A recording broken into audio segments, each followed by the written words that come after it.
Throughout the year, we've been talking about assassinations in various formats. We've looked at assassinations that are unsolved. We've looked at assassins who were assassinated, people who were assassinated just doing their work. Yes, I know. And then we have, then there's the whole fix. They're in a category all by themselves. But I will say they're a premiere of what's coming next year. I got bit by the inspiration bug today. So anyway, so we've been looking at assassinations. But assassinations today, we're going to focus on some of the most heartbreaking and history-changing assassinations in our history. And not only did they change the country, but in some cases they changed us personally. And so we're not here to glorify or glamorize any of the people you're going to meet, but see the world through their eyes and try to understand what they were thinking, and perhaps question the limits of your compassion and your humanity to kind of look at those. So let me explain the setting to you. This is the bardo. And if you're a Buddhist, you know that the bardo is that place, the sort of astral place where the soul goes after death but before rebirth. And while you're in the bardo, you can hear conversations, you can hear the prayers people are praying for you in an attempt to make your transition into the next life a little easier and perhaps give you a chance to upgrade your status from the total bottom. And so, welcome to the bardo. I am two things today. I am, first of all, the keeper of the bardo, and I am today performing the role of Charles Guiteau. We had to make some last-minute adjustments, as always. Anyway, welcome to the bardo. Let me introduce you to some of our denizens, our residents of the bardo. If y'all would like to come in. So, murder is the killing of one human being by another. And there's usually a motive, and the motive is usually that the murderer has something to gain. So you kill your rival, you get the job. You kill grandma, you get the money. Or you kill grandpa, you get the money. And assassination is similar in that it's the killing of one human being by another, but it's different because the person you kill is usually important, which is why Jean Harris committed murder and not assassination, because the doctor wasn't of very much importance. And so these are people whose deaths impact the world sometimes, and the nation for sure. The other thing that's different about assassination is the motive. So as I mentioned, the motive for murder is very simply that the murderer gains something. Well, an assassin doesn't gain anything. And while murderers are committed usually for creation or revenge, in your case, yes, assassinations are usually done for social or political or philosophical religious reasons. So there's a difference. Can you sit there? This way. Christine, sit. Yeah. We have one more coming. I think she wants to make a grand entrance. Oh, that's fine.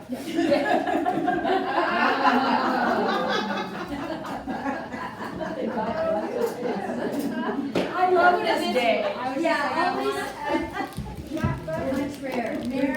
Mayor au contraire. There you go. Hey, you look the part. So anyway, so when it comes to assassination, then the motive is generally something of a broader category. However, it can be because the assassin is just a little mad. And there are two definitions of mad today. One is mad, and one is, and some of them are, I leave it to you to decide.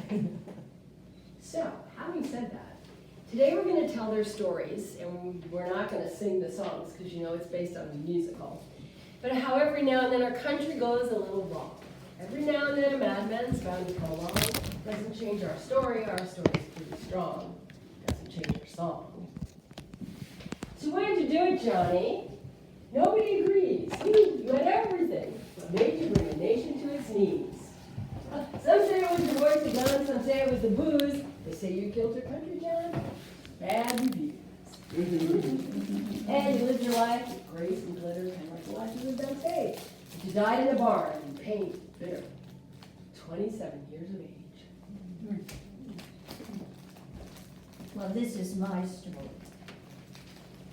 At the start of the Civil War, my mother talked me out of joining the Confederate Army, and I spent years reproaching myself for my cowardice. Well, I had to do something. For the Confederacy, for the South. So, on the night of April 14th, 1885, I slipped into the presidential box at the Ford Theater in Washington, D.C., and I shot President Abraham Lincoln in the head and mortally wounded him. So I escaped with only a broken leg, and with the help of my accomplice, David Harold, went to Dr. Mudd, who fixed me up. We stayed with him until he heard what I'd done, and then threw us out. Well, at least he didn't turn us in. We continued refuge in a swamp that Harold knew about. Another accomplice supplied us with food and water and newspapers. I could not believe the newspapers. Even the South. They expressed dismay and sympathy over Lincoln's assassination. I was even more shocked that the papers described me as a common cutthroat rather than a hero. Do you realize that the manhunt for me was one of the biggest in the United States history, involving nearly 1,000 Union soldiers? And I eluded capture for 2 weeks. But on April 26, 1865, my luck ran out. Listen to me. You listen to me. Someone has to hear me. Tell my story. Tell it. Look, I've given up my life for one act.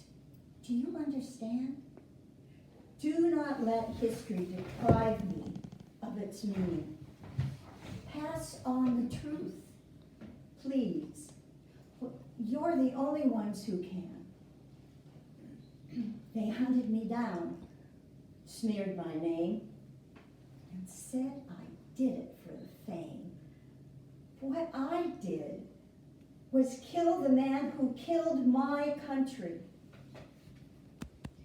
You tell him how it happened. Tell him the end doesn't mean that it's over. Tell him how the country is not what it was, and it can never be the hope that it was. How the bruised may never be healed, the wounds are forever, and though we gave up the field, we still wouldn't heal. Yes, the country is not what it was. Well, damn my soul to hell if you must. Let my body burn to dust and let it mingle with the ashes of the country. They can curse me to hell. Leave it to history to tell that what I did well, and I did it for my country. Let them cry dirty traitor. They will understand it later. The country is not what it was. Oh, Johnny Booth, you're a headstrong fellow. Even you believe the things you said. I don't call him noble, some say yellow, when most said he was off his head. Why did you do it? Calling it a cause? You left a legacy of treason and butchery we took eagerly and thought you'd get applause. Traitors just get jeers and boos, no visits to their graves. While Lincoln, who got mixed reviews thanks to you, now gets own raves. And hey, damn you, Johnny, you made us pay. You cleared the way for other people to make us pay. Lots of other people have had their say, even if just for the name. So listen to their stories, listen to their songs. Angry men don't write the rules. and guns don't right the wrongs. Hurts a while, seeing the country's back where it belongs, and that's the truth. Still in all, and Booth. And by the way, Abraham Lincoln died on April 15th, 1865. We will dedicate today's performance to the memory of Abraham Lincoln. Now, I'm changing hats. Can't stand with you. You know what? My name is Charles Julius Guiteau, and in 1881, I committed murder. I was tried and sentenced to hang. Well, I didn't kill anybody. Anybody ordinary. I killed James Garfield, the 20th President of the United States. He'd been in office 199 days. You know, you might wonder, what could somebody do in 199 days that would make me that mad? Well, I'm going to tell you. Till today, it doesn't take 199 days. All right, so here's the thing. I was born in 1841. My family, we were fundamentalists, and when I became an adolescent, I joined the Oneida community. The way to salvation was perfection, no sex, no nothing. I did eventually leave. The community survived, but only because they now make silverware. They couldn't make babies, so they make knives and forks. So when I got to New York, I thought I needed a job, and I know just what I'm good at. I'm going to write speeches for James Garfield. He's running for president. I'm a pretty good speechwriter. I wrote speech after speech. I sent them, and son of a gun, he got elected. So I went down to Washington, D.C., and I knocked at the door of the State Department and said, I'm Charles Guiteau. I wrote all those speeches. I think I should be an ambassador. I would prefer England or France. Slam. So I toddled over to the White House to meet the president, say I needed a slam. Well, the only choice I had was to kill him. I followed him all over Washington, D.C., and finally, Union Station. Crooked my little finger, pulled the trigger, bam! No more. Well, something went wrong. Just my luck. He didn't die. He lived for 80 days. Now, after 80 days, I was charged with murder. I said, I'm sorry, I did not kill the president. The doctors killed him. They did not follow proper Listerine technique. He got an infection and he died. I shot him, but I didn't kill him. They did. And besides, I was going on the word of God. The Lord sent me. God was my employer and he became my lawyer. Sadly, he was acquitted. I was committed. And that's how we came to be hanged. And I decided that in the course of being hanged, I was going to say some last words, so I wrote a little poem. I'll share a little bit of it with you. And what I had made this agreement with the hangman that I was going to say my poem, and when I was ready to die, I would drop it, and he could do his thing. So here's my poem. You'll really like it. I'm going to the Lordy, and I'm so glad. I'm going to the Lordy, and I'm so glad. I saved my country and my land. Glory, hallelujah. But I'm going to be murdered for it. And that's why I'm going to the Lord. Glory, hallelujah. They put the thing over my head. That's not pleasant. And the noose around my neck. And I dropped the papers. I thought, well, now's as good a time as any. Gone. But I'm going to tell you something about myself that no one else here can claim. I was buried in the jail yard. But then I was dug up because they wanted to study my brain. And do you know my brain? My brain is in the National Museum of Health and Medicine. And you can still go there and see my brain, and nobody else here can say that. A footnote. So the trial became less about Guiteau's guilt or innocence and more of a battleground about the day's leading mental health care and health researchers. The prosecution supported the McNaughton test, which stipulated that if the accused simply knew the difference between right and wrong, he could be held accountable for his actions. The defense's physicians proposed some much more radical theory, that even though some people may know the difference between right and wrong, they aren't capable of processing reality. Guiteau's defense was built by medical experts testifying that a man could be insane without suffering from delusions or hallucinations. The prosecution countered, however, with its own medical experts who argued that there was no such disease in science as hereditary insanity. Their argument was supported by the fact that it was clear that Guiteau had intended to shoot the president. Guiteau made this evident throughout the trial, stating multiple times that he knew what he had done. All right. Hey, pal, you feeling blue? Don't know what to do. No job, covered bare, one room, no one there. How did you kill the president? You know, some people think they can't be winners, but first prize often goes to ranked beginners. Mr. Leon Scholgosh. I really don't know very well how to read. I'm going to try. This is my first time reading this. I was born in Detroit to Polish immigrants in 1873 and held some menial jobs, including grueling employment at a bottle factory, before committing myself to anarchism.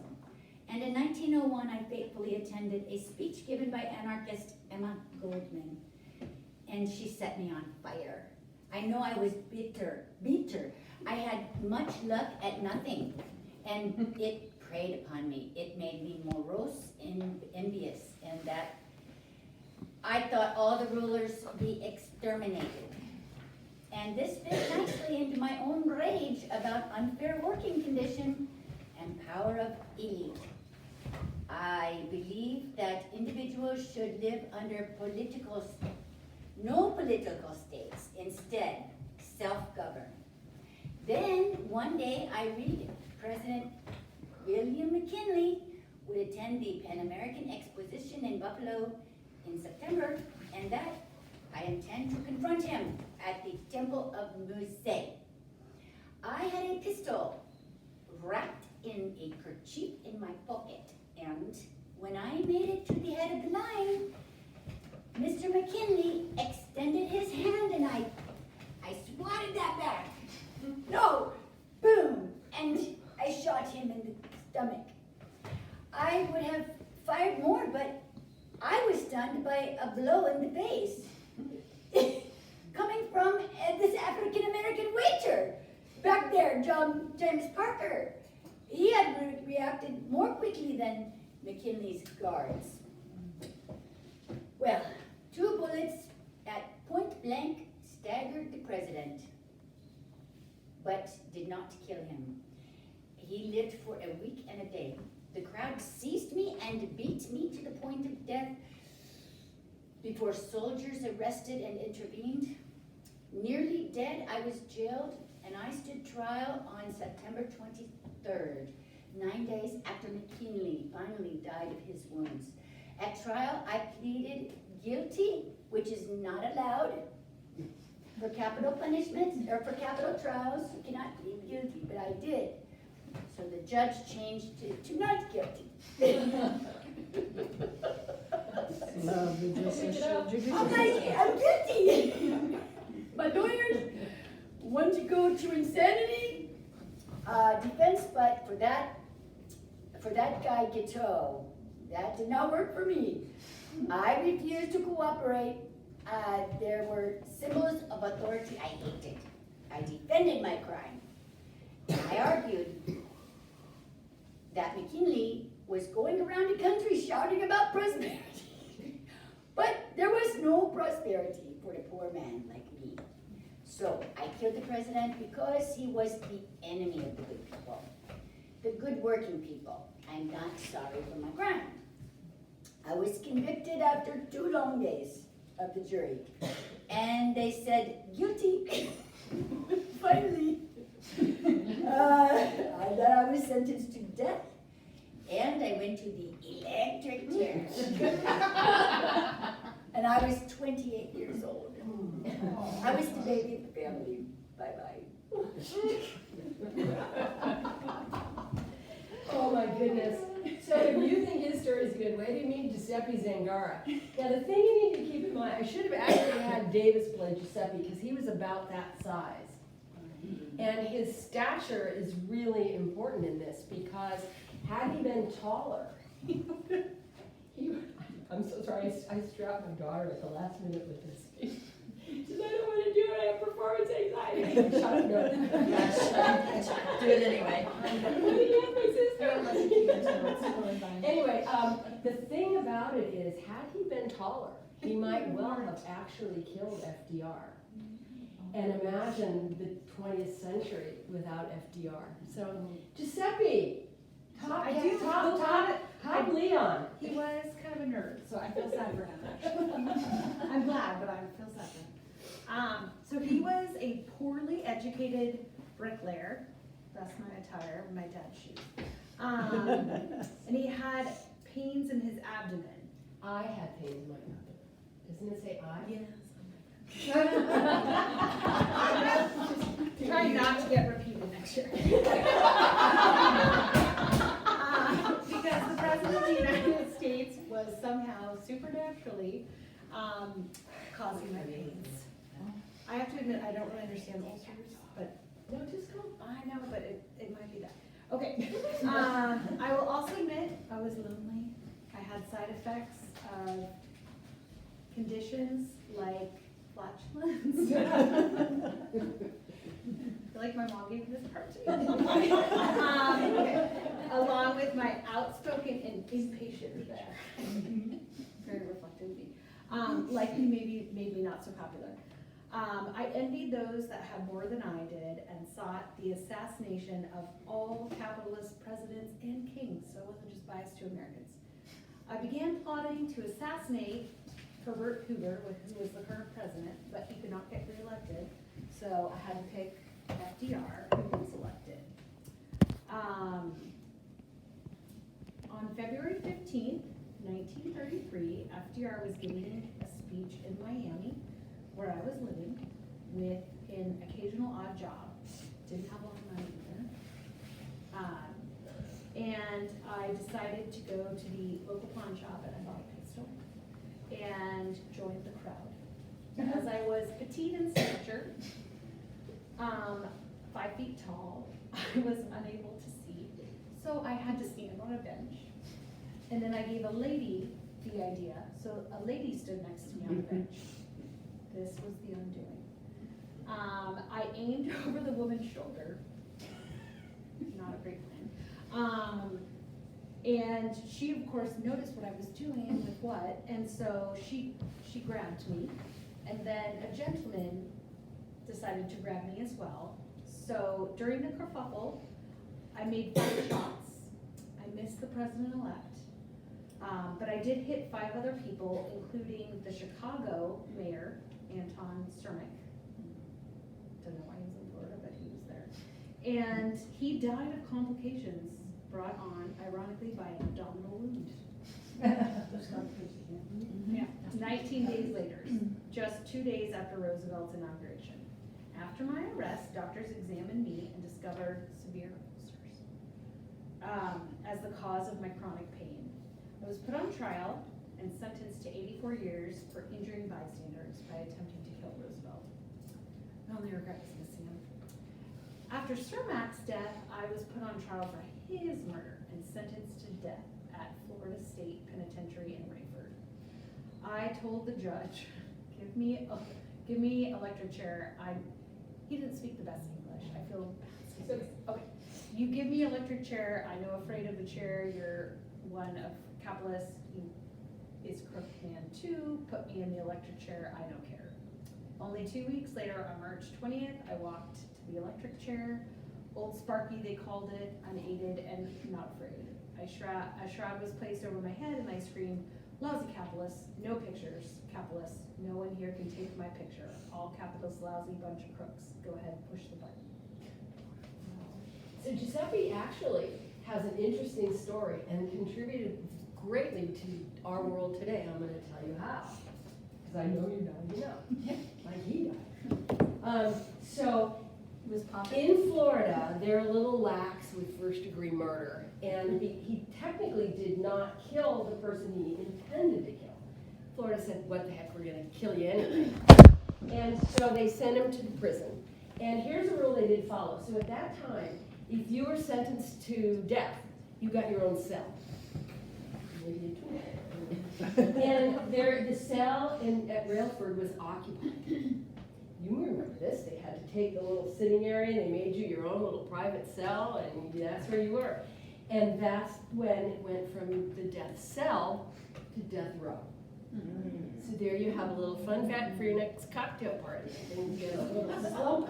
Boy, that'll get you on. So let me see who we haven't met yet. Aha, Oswald, Lee Harvey.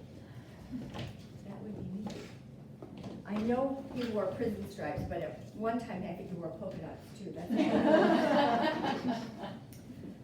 Born New Orleans, October 18th, 1939. Father Robert died before my birth. Crazy mother Marguerite dropped out of school at 17. Joined the Marines, court-martialed twice. Defected to the Soviet Union, October 1959. Defected back, June 1962. Married Mariana. 2 children, June and Rachel. Current employment, stock boy. Texas School Book Depository, Dallas, Texas. Oh, and this morning, depressed over my estrangement from my wife, who views me as a dismal and pathetic failure, I rose before dawn, kissed my sleeping children, paid my last $100, put my last $100 and my wedding ring into a demi-tasse cup, which Mariana's mother gave me for a wedding present, nice wedding present, and came here to kill myself. Yeah, you don't want to kill yourself. All your life you've been a victim, Lee, a victim of neglect and disregard. You were suffer from your mother's scorn, your wife's indifference, Soviet stupidity, American injustice. No wonder you're a mess.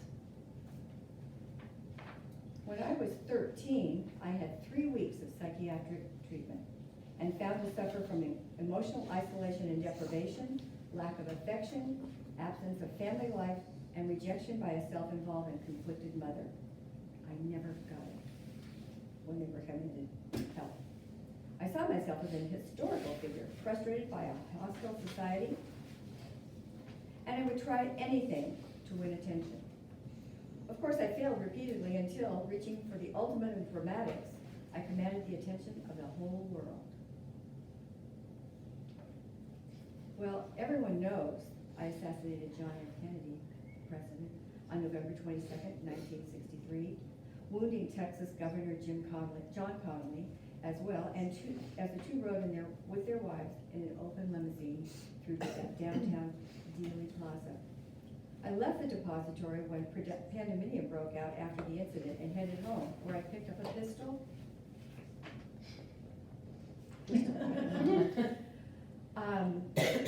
I was approached by a police officer who wanted to ask me a question. I allegedly shot him 4 times. Then I ran to the Texas Theater, where a double bill, War is Hell and Cry of Battle, was playing. I did not buy a ticket. A few minutes later, I was cornered and arrested in the theater by police responding to reports of a suspect. On 23 November 1963, I was charged with the murder of President Kennedy, whom I had was alleged to have shot from the 6th floor of the Texas School Book Depository as the president passed by in a motor cavalcade. However, I vehemently denied my involvement in both the Kennedy assassination and the shooting of Officer Tippit. The next day, I was brought to the basement of the Dallas Police Headquarters on my way to a more secure county jail. A crowd of police and press were live streamed with live television cameras rolling. As we walked, they gathered to witness my departure. Then it all goes blank and I end up here. Well, that's when Jack Ruby emerged with his .38 caliber revolver and shot you to death right there on national TV. He was a strip club owner and dance hall owner and kind of had ties to organized crime. He said he did it, though, because he was mad that you killed Kennedy. So I think we have another question. Oh, wait, no, we don't. Sorry. Is that Say, your that's name? not my That's- cue. No, it wasn't. But cheer up. I know, she got me on that. I didn't put my name on it. But cheer up. He did stand trial, and he was convicted of your murder, but they overturned it. And while he was awaiting his second trial, he died of lung cancer. Why isn't he here? Well, that's a good question. The official Warren Commission report of 1964 concluded that neither Oswald nor Ruby was part of a larger conspiracy, either domestic or international, to assassinate President Kennedy. People were disappointed and did not want to accept that President John F. Kennedy had been killed by a pathetic-looking bootstrap. So despite its seemingly firm conclusions, the report failed to silence conspiracy theories surrounding the event, and in 1978, the House Select Committee on Assassination concluded in a preliminary report that Kennedy was probably assassinated as a result of a conspiracy and may have been involved multiple shooters and organized crime. The committee's finding, as those of the Warren Commission's, continues to be disputed. We'll never know. And then we got the next guy in the dispute there. So once upon a time, there was a man who worked as a sniper for the Ku Klux Klan. He was as deadly as a poison sting, and his bullet took down Martin Luther King. James Earl Ray, you gave the white race a brand new day. James Earl Ray, too bad you had to pay.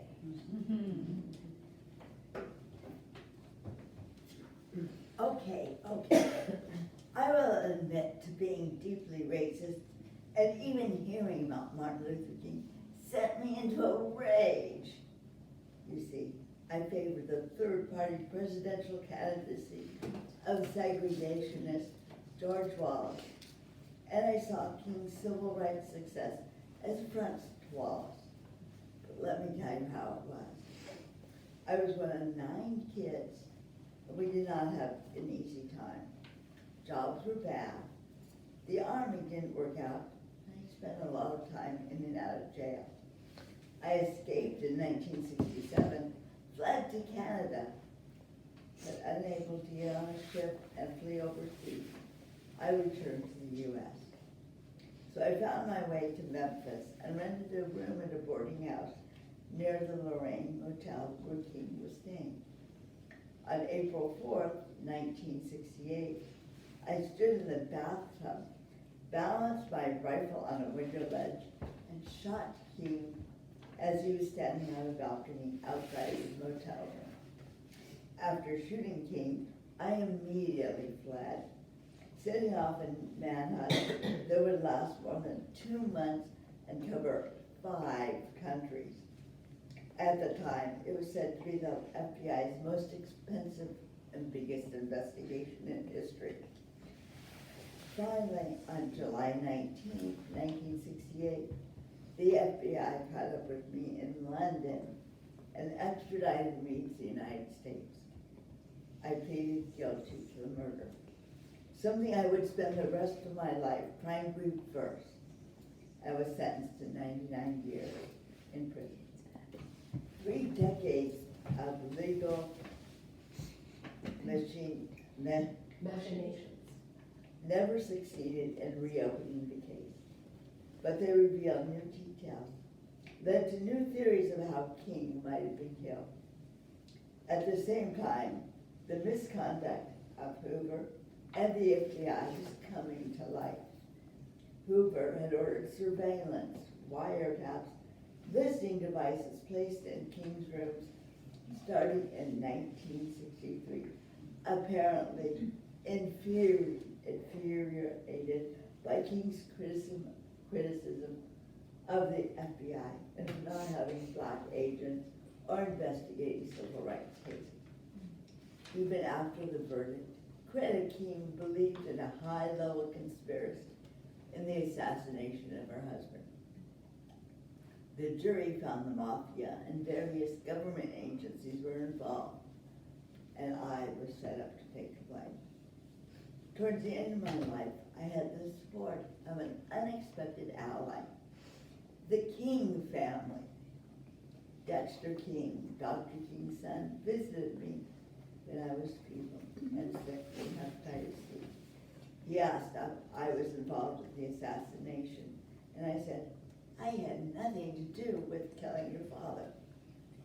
I believe you, Dexter responded, and shook my hand. It remains controversial, you're right, even today. A lot of it was political and race-based with the FBI and all of that. But nothing has come to prove that other than the fact that they're pretty sure that you shot him. Sorry. James Earl Ray, I'm not so sorry you had to pay. Anyway, okay. He did die of natural causes in Tennessee, in the Tennessee prison in the 1990s. And that brings us to voila. You know, you have a song written about you. Did you know that? I do not. You know that song, I fought the law and the law won. Yeah. Drinking beer in the hot sun, you fought the law and you won. Yeah, see? Here's another verse. I can't sing it, but you killed George and Harvey with your 6 gun, gonna write a book and make $1 million. You fought the law and you won. A lot of people thought it was because of your police connections. So tell us a little bit about yourself, Jen. I was a paratrooper in Vietnam and joined the San Francisco Police Department in 1969. In 1973, I left the force and joined the fire department, winning many awards for bravery. In 1977, I was elected to the San Francisco Board of Supervisors, but resigned the following year because of the low salary, less than $10,000 a year. Then the public employees who had worked hard to elect me let me know, at times angrily, that they objected to my sudden decision. I had been the swing vote on the board, representing the real estate interests and the Conservative Police Officers Association. So, with the promise of financial backing, I changed my mind and told the mayor that I wanted my job back. At first, Moscone said, sure, the man has a right to change his mind. So a few days later, I asked Mayor Moscone to reappoint me, but it turned out that the mayor changed his mind after Harvey Milk lobbied him to seat someone else and encouraged political players in my district to jettison my attempt to regain my seat. Shortly after Moscone refused to reinstate me, I entered City Hall through a window in the parking lot and shot and killed Moscone and Supervisor Harvey Milk on November 27, 1978. San Francisco, which was still reeling from the Jonestown massacre just 9 days earlier, was indescribably shocked at the assassination of the mayor and the popular Supervisor Harvey Milk. Supervisor Dianne Feinstein was sworn in as the new mayor, and I was charged with first-degree murder. I was facing the death penalty, but was convicted only on voluntary manslaughter and sentenced to 7 years. The jury accepted a diminished capacity defense. Outraged San Franciscans responded to the sentence by rioting at City Hall as a throng of thousands chanted things such as, "Avenge Harvey Milk" and "Kill Dan White," while marching toward City Hall. Only after many tense hours was order finally restored to the city. I was paroled in 1984 after serving 5 years in Soledad and returned to San Francisco despite a request by Mayor Feinstein to stay away. Unable to make a new life for myself, I attached a hose to an exhaust pipe of a family car on the morning of October 21st, 1985. I left notes to my family, and clutching family photos, I turned on the car and pushed the button on the cassette player to an Irish ballad, "The Town I Loved So Well."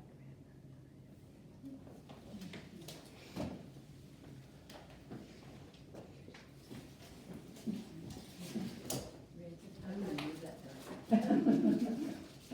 I was looking for that. The Twinkie defense, as it became known, is synonymous with the trial of Dan White. His legal team took the position that White was suffering from a long-standing and untreated depression that diminished his capacity to distinguish between right and wrong. Expert testimony that noted that White had changed his normally health-conscious diet to a diet that consisted of junk food. It was pointed out that this change in diet was evidence of White's depression, not the cause of it. This state of depression was used to establish grounds for a successful diminished capacity plea, convicting White of the lesser charge of voluntary manslaughter.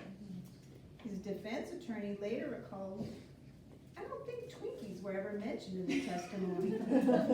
Ho-hos, ding-dongs, but no Twinkies." No, better. The shelf life of a Twinkie is 7 years, which means that if you'd left one in your kitchen when you went to prison, when you got out, it would still be good. Although some might argue that using the word good and Twinkie in the same sentence is amazing, it must be more, but you know, I think they're kind of tasty. Hey, wait, what about me? Oh, I tried to kill a president, and I'm still alive. oh my gosh. Yeah. Hey kid, failed your test? Dream girl, unimpressed. See what you can do to make it past. The movie Taxi Driver changed my life. I was obsessed with this tale of a psychotic taxi driver who contemplates political assassination and then violently rescues a vulnerable young prostitute from the clutches of her pimp. Oh, I began to adopt the dress, preferences, and mannerisms of that taxi driver, Travis Bickle, and began keeping a diary, wearing an army fatigue jacket and boots, drinking peach brandy, and developing a fascination with guns. Most significantly, however, I fell in love with Jodie. Oh, Jodie Foster, who played the young prostitute. Oh. Anyway, after failing to get Jodie's attention at Princeton, I returned to my family in California. But my father gave me $200 and basically told me to get lost.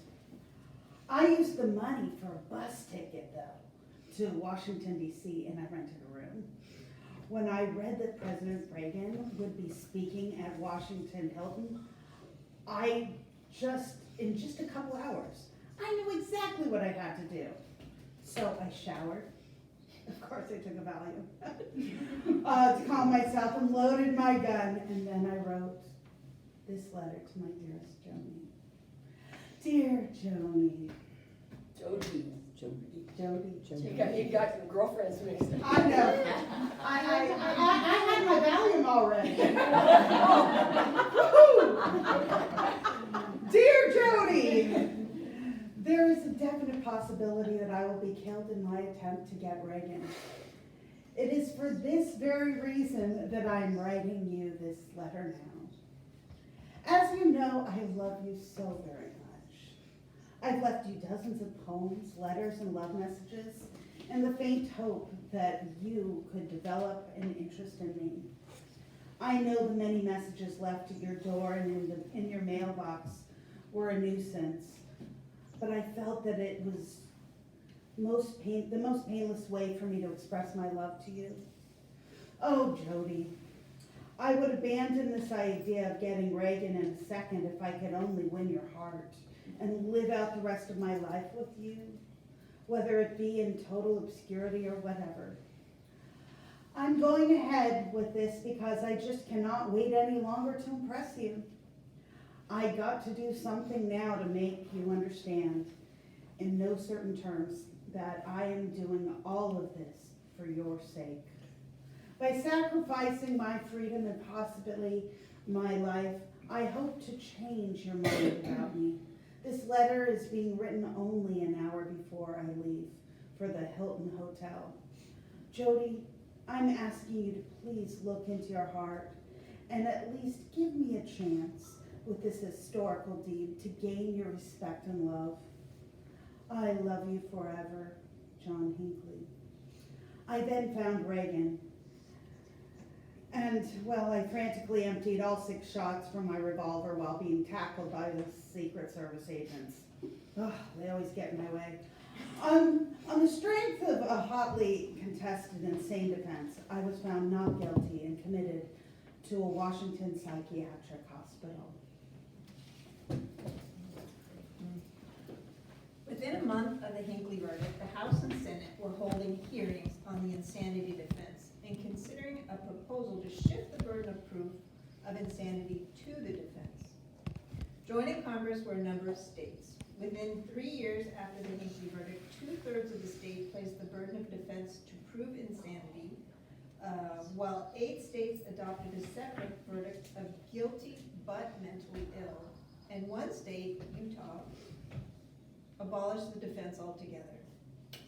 In addition to shifting the burden of proof in insanity cases, Congress also narrowed the defense itself, requiring a federal defendant to prove that severe mental disease made him or her unable to appreciate the nature and quality or the wrongfulness of their acts. So John Hinckley was discharged from the hospital last year in June of 2022. He's a free man, but they keep an eye on him. whoever I'm they free. are. He did set up a concert in Boston on Facebook, and people were gonna come, but the city of Boston thought that was maybe not a good idea. Weren't really sure what they were going to go and see or what you would be. So, you just hang in there, because, yeah. Jody's still out there. Yes, yes. She's a lesbian. She's a lesbian. I'm determined. She doesn't care. That must have been a letdown. And the Brady, That's right, excuse me, I forgot something in here. Yeah. You got a line. Fun fact though, I went to that. What high about school. me? I live in New York. I know you. You're the guy that John Lennon, Paul McCartney wrote a song about. That's right. Hello, how are you? I'm the jerk of all jerks. I've come to undo all your charitable works. Yeah. Yeah. I'm the guy with the pistol who killed your best friend, but I won't be in trouble because I'm kind of around the bend. Hello, how are you? I'm the jerk of all jerks. You're the guy that killed John Lennon. I am. Okay. I am. Excuse me. Yeah, that's Get out of me. your way. Yeah, that's me. As I'm known around here, 81A3860. I'm still alive, and I'm still in jail. But I want to tell you about my story. You listen up. As a boy, I lived in fear of my father, who physically abused my mother and ignored me.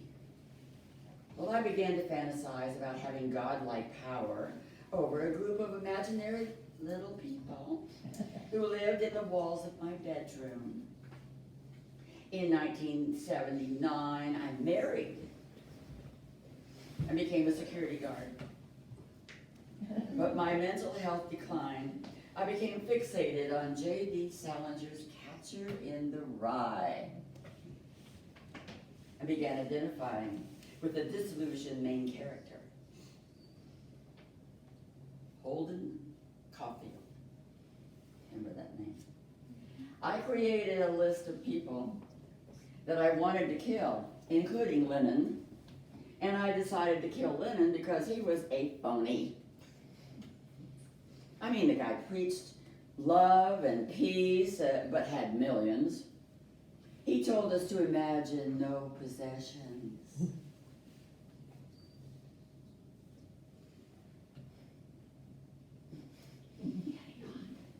And there he was, with millions of dollars in yachts and farms and country estates, laughing at the people like me who had believed the lies and bought the records and built a big part of their lives around his music.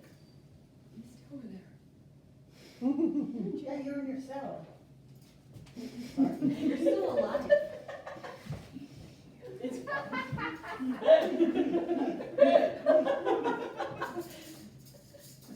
Yeah, they're cheering, they're cheering. We're telling you to stand back. Anyway, I believed the murder would make me famous, transforming me into somebody and something other than a nobody.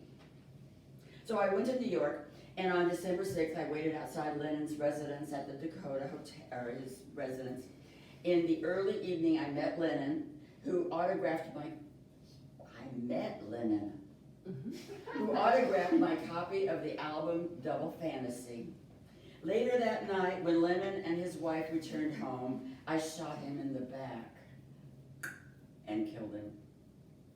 Then I sat down and read The Catcher in the Rye until I was arrested. I mean, Holden Caulfield is going to save me, right? So I went to New York, oh, I did that already. The district attorney argued that I committed the murder as an easy route to fame. When asked if I had anything to say, I rose and read a passage from The Catcher in the Rye, in which Holden tells his little sister Phoebe what he wants to do with his life. Quote, I kept picturing all these little kids playing some game in this big field of rye and all. Thousands of little kids and nobody around, nobody big, I mean, except me. And I'm standing on the edge of some crazy cliff.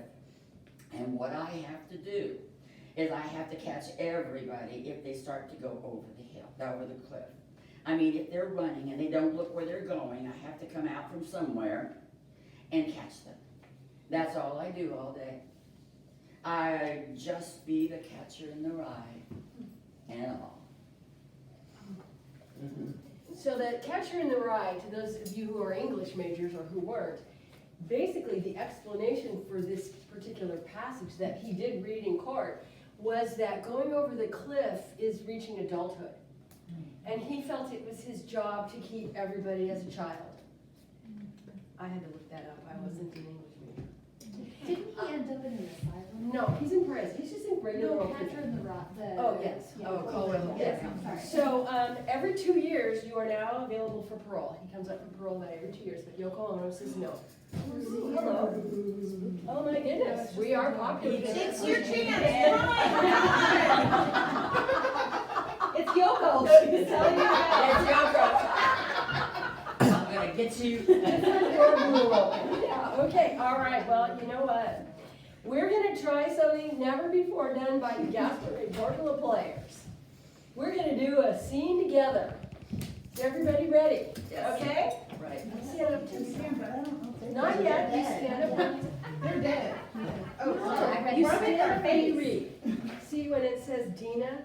That's all right. It's a All right. process. This is actually the finale from the musical, but because we don't sing, we're standing up to create some volume. So everybody's got the right to be happy. Don't be mad. Life is not that sad as it seems. If you keep your goal in sight, you can climb to any height. Everybody's got the right to their dreams. Even though at times they go to extremes.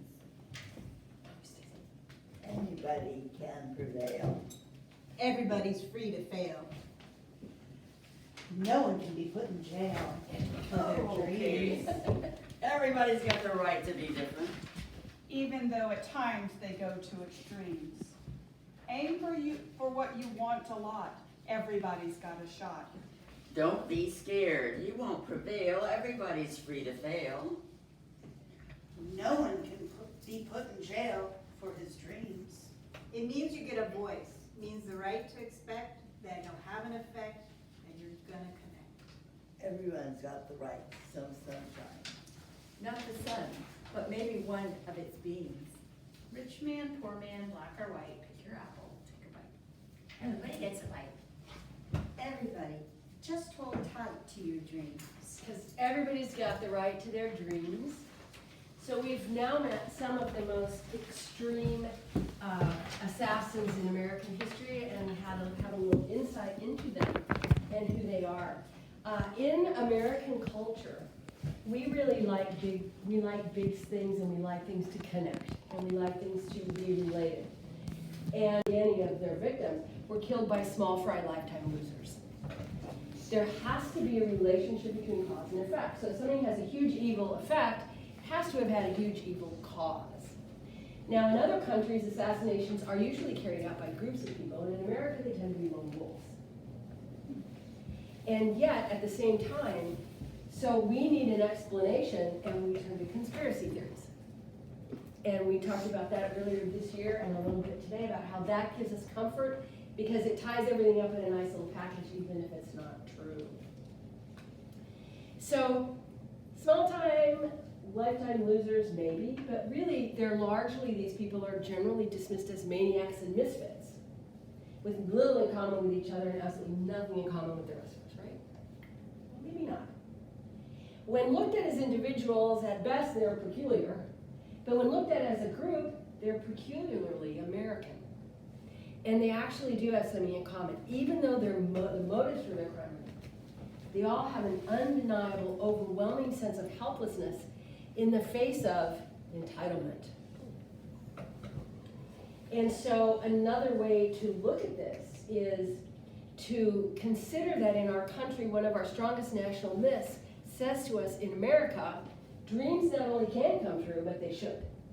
And when they don't, something or someone must pay. Mr. Booth? For the South,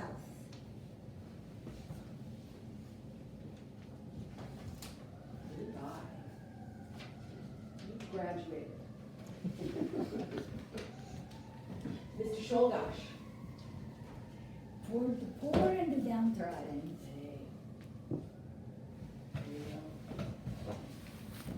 You. Good job. That's fine, he's coming back. Oh. For my ulcers. Gotta figure out what those are. Really excited.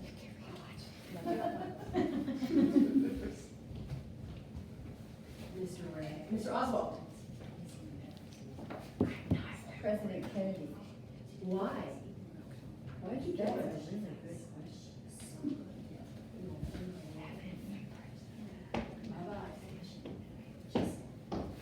Mr. Ray? Martin Luther King Jr. for the white race. Goodbye.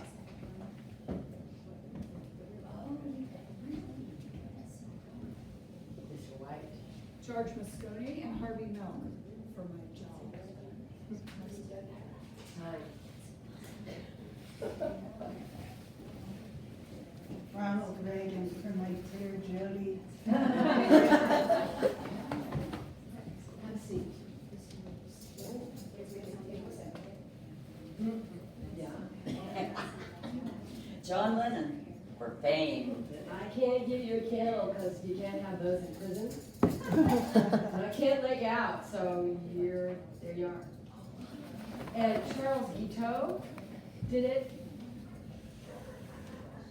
This is crazy. Let's go. I got a date. Release. Goodbye. Goodbye, everybody. Bye.